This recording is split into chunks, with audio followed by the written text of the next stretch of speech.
திண்டுக்கல் மாவட்டம் பழனி அருகே கோரிக்கடவு ஊராட்சிக்கு உட்பட்ட சுடுகாடு உள்ளது. இங்கு இறந்தவர்களை புதைப்பதற்கு மட்டுமே அனுமதி இருக்கிறது. எருக்கும் வழக்கம் கொண்டவர் இருந்தால் பழனியில் உள்ள நவீன எரிவாயு மயானத்தில் மட்டுமே உடலை தகனம் செய்ய முடியும் என்ற வழக்கம் உள்ளது.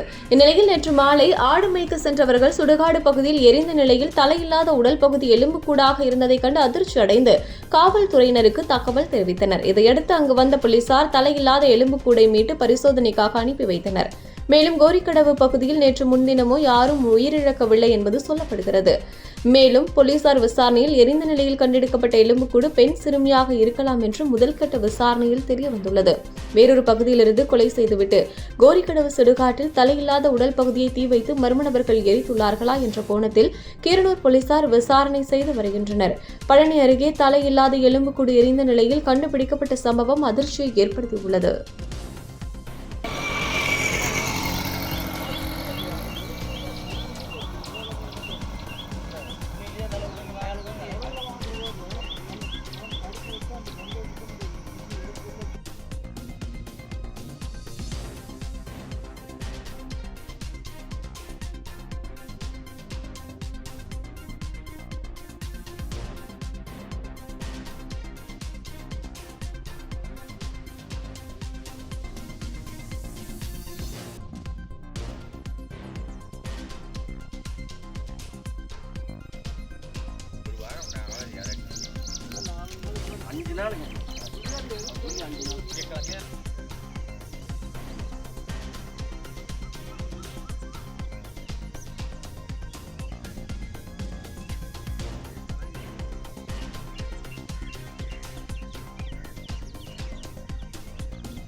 இது கோவில் மாவட்டங்க.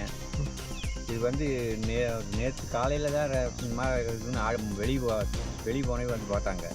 பாட்டு இந்த மாதிரி எழுதிருக்குன்னு சொல்லி சொன்னாங்க. அப்புறம் போலீஸ் விஓவுக்கு தகவல் கொடுத்து அவங்க வந்து பார்த்தாலாம் பாதிச்சுட்டாங்க. இந்த ஊரில் வழக்கம் என்னன்னு வழக்கம் எப்பவும் புதைக்கிறது தான். அப்படி ஏதாவது இருந்தால் பெண் மயானத்துக்கு கொண்டு போயிடுவோம்.